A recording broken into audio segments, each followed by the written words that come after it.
जब से तहरीक इंसाफ की हुकूमत आई है इस तरह की स्टेटमेंट सामने नहीं आई कि इत्तेहादी कह रहे हों कि हम ला ताल्लुक़ हो चुके हैं। अब फंक्शनल लीग की अगर बात सुने आप तो उनके सिंध के सेक्रेटरी सरदार अब्दुल रहीम ने कहा है कि फंक्शनल लीग ने वफाक की हुकूमत से ला ताल्लुक़ी इख्तियार कर ली है। अपोजिशन मिलती है काफ लीग से। कल हमने ये खबर प्रोग्राम में ब्रेक की थी और वहाँ भी उनकी बड़ी अच्छी मुलाकात रही है अपोजिशन की काफ लीग के साथ। अगर आप एमक्यूएम की बात करें, उनकी तरफ से वसीम अख्तर साहब ये कह चुके हैं कि जी हाँ, हुकूमत से अलग होने के फैसले के बारे में बातचीत की जाएगी।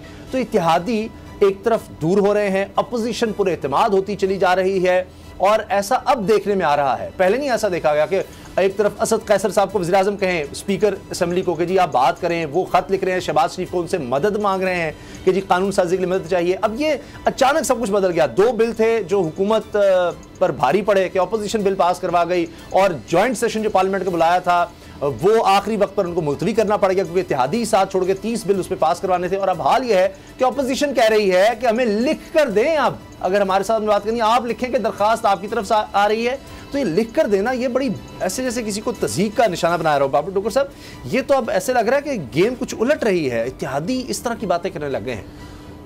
मतलब ये तो शुरू से यही कह रहे थे कि जनाब अपोजिशन जो है वो ब्लैकमेल कर रही है, अपोजिशन जो है वो ये चाह रही कि नैब का कानून ख़त्म कर दिया जाए, अपोजिशन जो है वो चाह रही कि नैब के जो केसेज हैं उनसे वापस ले लिए जाएँ। ये तो इस तरह के इल्ज़ाम लगा रहे थे।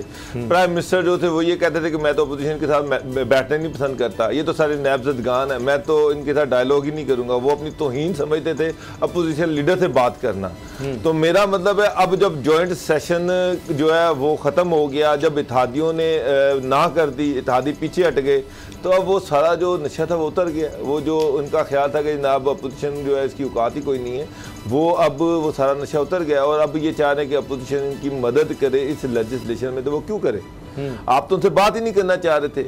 आपने तो चेयरमैन नैब की अपॉइंटमेंट के लिए कानून बदल दिया कि मैंने अपोजिशन लीडर से कंसल्टेशन नहीं करनी। तो वो जो नैब ज़दा अपोजिशन लीडर है वो आपसे कोऑपरेट क्यों करे? वो नैब ज़दा जो पार्टी है वो आपसे कोऑपरेट क्यों करे? तो इस अब वो कहने के फिर ठीक है, आप लिख के दें कि आप हमसे बात करना चाहते हैं, इन नैब ज़दगान से बात करना चाहते हैं, आप लिख के दें, उसके बाद वो सोचेंगे कि क्या करें। अच्छा। अगर ये इतनी सिंसियर होते, अगर ये इतने संजीदा होते तो ये मामला तो बहुत पहले पार्लियामेंट में तय पा जाते। यहाँ पर तो शेख रशीद साहब की जुबान देख लें, यहाँ पर फवाद चौधरी की जुबान देख लें, यहाँ पर मुराद अली की उनकी जुबान देख लें, मुराद सईद की जुबान देख लें। इन्होंने तो कोई कसर ही नहीं छोड़ी अपोजिशन को कॉर्नर करने की, नुक्कर पे लगाने की। तो अब जब स्पेस पैदा हो रही है, अपोजिशन इकट्ठी हो रही है, तो इनकी बात क्यों सुनेगी? अब जो बातें कर रहे हैं इमरान खान साहब, कोर कमेटी का इजलास हुआ है गुलाम रज़ा साहब, उसमें उन्होंने कहा कि देखें कल टीम हमारी जब खेल रही थी क्रिकेट टीम, तो जब तक पूरे एतमाद थी अच्छा खेल रही, जैसे ही एतमाद खोया तो देखिए परफॉर्मेंस ख़राब हो गई। तो उनका इशारा यह है कि भाई एतमाद में रहें, साथ रहें, अभी यकीनन प्रेशर है, अगर आप इस वक्त बुखला गए तो तब हम हारेंगे वरना नहीं हारेंगे, एतमाद ना खोएं। फिर उन्होंने कहा है कि इतने वेलफेयर के काम हो रहे हैं तो आप लोगों तक ये बात आसानी से पहुँचाएँ, उनको समझाएँ कि हुकूमत कितने वेलफेयर के काम कर रही है। हुकूमत का इस वक्त जो मेन फोकस है वो आम आदमी को रिलीफ देना है। तो ये लग रहा है कि वो इस वक्त दबाव महसूस कर रहे हैं और वो लोगों को समझा रहे हैं कि जाके लोगों को बताएं कि हम बहुत काम कर रहे हैं रिलीफ के लिए। इस इजलास में जो सबसे अहम जुमला सामा गाजी साहब कहा था खान साहब ने, उन्होंने कहा घबराना नहीं है। तो बीच में से घबराने की जरूरत है नहीं, सच्ची बात मैं कह रहा हूँ, आप पता कर ले, बेशक मैं बिल्कुल सच्ची बात कर रहा हूँ। उन्होंने कहा घबराना नहीं है। तो वो दूसरी बात जो है वो ये है कि पाकिस्तानी टीम की जो बात की उन्होंने, तो ये तो पहले दिन से घबराई हुई है ये टीम भी और इनके लोग भी। अब मुराद सईद साहब की आपने बात की है, इतने बड़े वो अपने आप को अफलातून और समझते हैं।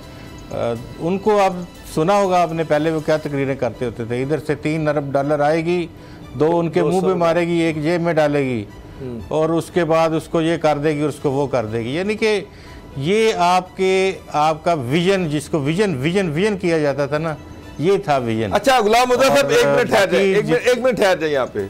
मैं पंजाब गवर्नमेंट, इमरान खान साहब लाहौर भी तशरीफ लेके आए, उन्होंने कहा जनाब के उस्मान बुदा साहब जो वसीम अकरम प्लस हैं वो इतना डेवलपमेंट का काम करवा रहे हैं, इतना डेवलपमेंट का काम करवा रहे हैं कि लेकिन वो मीडिया को नहीं बताया जा रहा। अच्छा, मैंने बड़ी दफ़ा उनके हसन खावर साहब से भी पूछा, बहुत सारे लोगों से पूछा, यार वो हमें नज़र नहीं आ रहा, बता ही दें कि कहाँ पे डेवलपमेंट का काम हो रहा है, कौन सी ऐसी नई सड़क बना दी है, कौन सा ऐसा उन्होंने पुल बना दिया है, कौन सा ऐसा उन्होंने जनाब डैम बना दिया है जो कि हमारी नज़रों से ओझल है। तो वो तो मुझे तो नहीं नजर आया। हाँ, डीजी खान में अपलिफ्टिंग के काम हुए हैं, सारा बजट डीजी खान में लग रहा है एक डिवीजन में। बाकी सारे एमपी एमएनए नाराज है कि जी हमारी तो एक सड़क नहीं बनाई, लाहौर की तो सड़कें टूटी हुई हैं, यकीन माने। तो आप मुझे बताएं कि आपको इस्लामाबाद में कोई डेवलपमेंट हो सकता है वहाँ पे छुप छुपा के पल्ली साइड पे की जा रही हो, इधर तो नहीं नजर आ रही। देखें डोगर साहब, आपने बात की ना, मैं विजन की बात कर रहा था। मुराद सईद साहब को छोड़ दें, आप एविएशन डिवीजन के जो रहे हैं हमारे वजीर हैं, उनका विजन आपने देखा था। सारे पाकिस्तान के पायलट जाली, और पूरी दुनिया में आपके क्या किया उन्होंने, पूरी दुनिया में आपको PIA को जो है ना वो बैन करवा दिया। आप कोई एक वज़ीर उठा के देख लें, उनका कोई ना कोई ऐसा विजन आपको ज़रूर नज़र आएगा। मसलन अली मीन गंडापुर साहब हैं, उनके विजन आपके पास सामने बहुत विजन है उनके। और इसी तरह से सिवाय एक मैं देखता हूँ बड़े उससे शफकत महमूद साहब, उन्होंने पता नहीं कोशिश नहीं की विजन दिखाने की, लेकिन वो बच गए हैं। बाकी तो पूरी काबीना में ऐसे ना करें सर, एक से एक बढ़कर विजनरी शख्स मौजूद है। अली मोहम्मद खान है, असद उमर है, इन लोगों का भी अपनी जगह पर जी। असद उमर साहब का विजन हमने देखा था कि वही IMF का प्रोग्राम जो हम उस वक्त ले सकते थे तो अपने आप को बचा सकते। आज ये सारी जो नाक से लकीरें निकाल रहे हैं ना, ये असद उमर साहब की वजह से निकाल रहे हैं। और उन्होंने एक खुद मेरे पास उनका एक क्लिप पड़ा हुआ है कि अगर 2 साल के अंदर मैं इस्लामाबाद के अंदर अपने जो काम मैंने बताए हैं वो मैं न कर सकूं तो आप लोगों ने मेरे पास आना है, ये क्लिप मुझे दिखाना है और मुझे कहना कि रिज़ाइन कर दो। मैं उनका वोटर हूँ। यहाँ पे इस्लामाबाद में वो हमारे हल्के से इलेक्शन लड़े थे, वो उस दिन मुलाकात हमने देखा वहाँ पे अपने मोहल्ले में। उसके बाद आज तक उस मोहल्ले में आज तक वो नहीं आए। तो आपने उनको उनका क्लिप नहीं दिखाया, उनसे कहा नहीं क्या इस्तीफा देने को? वो एक क्लिप देखने के लिए कॉल भी नहीं सुनते, वो तो हमसे नहीं मिलते, आम आवाम से क्या मिलेंगे। तो हम उनको 20 दफ़ा कॉल करते हैं, वो कॉल नहीं सुनते। पहले खुद बुला के ब्रीफिंगें देते थे और हमसे ब्रीफिंगें लेते थे इकॉनमी रिपोर्टर से, लेकिन अब नहीं भाई, अब तो वो वजीर हैं और वजीर भी बातदबीर। अच्छा, तो वो इस तरह के ये मामला ऐसे हैं। साहब आप घबरा गए हैं, वैसे मैं देख रहा हूँ अब इमरान खान सब जगह घबराना नहीं है। लेकिन देखिए अगर वाकई वो जिस तरह कह रहे हैं मुश्किल वक्त है, हर तरफ महंगाई है। आप देखें ना, अभी हमारे खबरें चल रही हैं कि चीनी की कीमत नीचे आना शुरू हो गई है, तो मे भी डॉलर आज 178 पर चला गया है, ये भी कुछ अच्छी खबर नहीं है। तो इस वक्त इत्तेमाद की जरूरत है, और किस तरह निकलेंगे इन हालात से? मुझे एक चीज बताएं, जिनकी जेबों से करोड़ों अरबों रुपए निकल गए हैं, बाबर साहब आपने, मेरा मतलब ये पंजाब, मैं ये सोच रहा हूँ कि प्राइम मिनिस्टर इस पॉइंट पे क्यों अपने मेंबरान से कह रहे हैं कि आपने घबराना नहीं है और आपने परेशान नहीं होना, चीज़ें जो है वो आउट ऑफ कंट्रोल नहीं हुई। पाकिस्तान की टीम एक आधा ओवर बुरा खेली तो उससे वो मैच हार गई। तो ये अब ये कहने की नौबत क्यों आई है? इसका पहले तो इमरान खान साहब ने कभी अपनी कैबिनेट के लोगों को इस तरह से इत्तेमाद में लेने की कोशिश नहीं की, इस तरह के बयान भी तो नहीं दे रहे की, इतनी मुलाकातें भी तो नहीं कर रहे। इसका मतलब है कुछ तो हो रहा है ना, कहीं कुछ तो हो रहा है जिसका डर जो है वो इनको पड़ा हुआ है। ये खौफजदा है, ये परेशान है, इनको लग रहा है कि जनाब आने वाले दिनों में पता नहीं ये चीज़ें जो है वो हमारे कंट्रोल से बाहर हो रही हैं। जिस तरह से इत्तेहादी, आज आपको पंजाब गवर्नमेंट सॉरी PMLQ ने आज पंजाब में इजलास किया, उन्होंने बड़ा क्लियरली कहा कि ना हम पंजाब गवर्नमेंट के जो है वो हमारे साथ कोऑपरेट नहीं कर रही, हमारा कोई काम नहीं हो रहा और हम इस गवर्नमेंट के साथ इस तरह से नहीं खड़े हुए, हम इसको सपोर्ट नहीं कर रहे। ये जो इन्होंने हमें कोई लिफ्ट ही नहीं कराई। अच्छा, तो PMLQ तो बड़ा खुल के ओपनली सामने आ गई है, GDA खुल के सामने आ गई है, MQM खुल के सामने आ गई है। वो बिल छिल तो अब दूर की बात है, अब तो वो कह रहे हैं कि हम तो ये सोच रहे हैं कि हम इनके इत्तेहादी हैं भी या नहीं है। तो इस सूरत हाल में ये इत्तेहादी एकदम क्यों भाग रहे हैं, इमरान खान क्यों परेशान हो रहे हैं? मुर्दा साहब इस्लामाबाद में बैठे हुए कोई रोशनी डाल रहे हैं, आप कह रहे हैं बर्फ भी नहीं पिघल रही, इत्तेहादी भी भाग रहे हैं, तो ये हो क्या रहा है?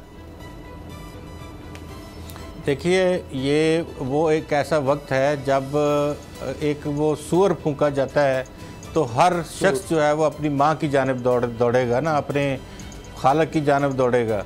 तो अभी जो तकरीबन वो इसी तरह की सकूत है अभी यहाँ पे, और जो जिस जगह पे जिसका घोंसला है वो उस जानब देख रहा है, उस जानब देख के हम क्या करें, ऐसे जैसे एक बिल्कुल खामोशी और सकूत का सिलसिला होता है। इस्लामाबाद की पॉलिटिक्स में जो अपोजिशन है वो अपने अंदर इकट्ठी हो रही है, और दूसरे तो हुकूमत को इकट्ठा होना चाहिए, हुकूमत बिखर रही है, वो उनके बंदे लहदा हो रहे हैं। तो अब पता नहीं वो अपोजिशन के साथ आ मिलेंगे या अपने किसी और जगह पे वो जाते हैं। लेकिन ये हम इस तरह की सूरत हाल देखते आए हैं इससे पहले भी, और ये खामोशी किसी तूफ़ान का पेश खैमा है। आने वाले दिनों में डेफिनेटली हफ्ते 10 दिन के बाद, 15 दिन के बाद, दिसंबर के फर्स्ट वीक तक कोई ना कोई चीज़ बड़ी वाज़ेह अंदाज में सामने आने वाली है। और बाबर साहब, अगर देखें हमारी तारीख है, कोई भी वज़ीर आज़म अपनी मुद्दत पूरी नहीं कर सका। अगर कुछ ऐसा हुआ तो ये तो दुख की बात है कि किसी भी तरह से कुछ तो हो, कभी तो कोई वज़ीर आज़म ऐसा आ जाए कि वो मुद्दत पूरी कर सके। हर दफ़ा चले पहले इमरान खान साहब लगे रहे, अब इस दफ़ा अपोजिशन इमरान खान कराने पर लगी रही है। इस मुल्क में क्या हम कभी सियासी इस्तेहकाम कभी नहीं देख सकेंगे? 5 साल का मैंडेट है, आप 5 साल बाद, अब ठीक है महंगाई है, नहीं परफॉर्म करते, 5 साल बाद वोट से निकाल दें इनको। अभी इनसे मुद्दत पर पूरी करवानी है तो अवाम कहीं और से ले आए। इनसे अगर मुद्दत पूरी करवानी है तो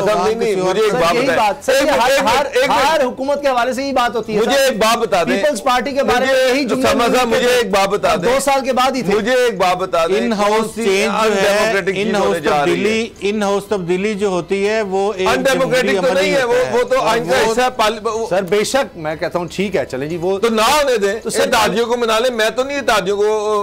नवाज शरीफ साहब जब नाहल हुए हैं तो वो अनडेमोक्रेटिक तो नहीं था, वो कोर्ट में अनडेमोक्रेटिकली नहीं किया गया, वो भी कोर्ट में नहीं हुआ जी। मुशर्रफ साहब को जो मिल गए थे इतने साल, वो भी अनडेमोक्रेटिक नहीं था, वो भी अदालतों में दिए थे। सर अदालतों में दिए थे ना, डेमोक्रेसी में अदालतों का भी रोल है। सब्सक्राइब करें और बेल दबाएं ताकि कोई खबर रह न जाए।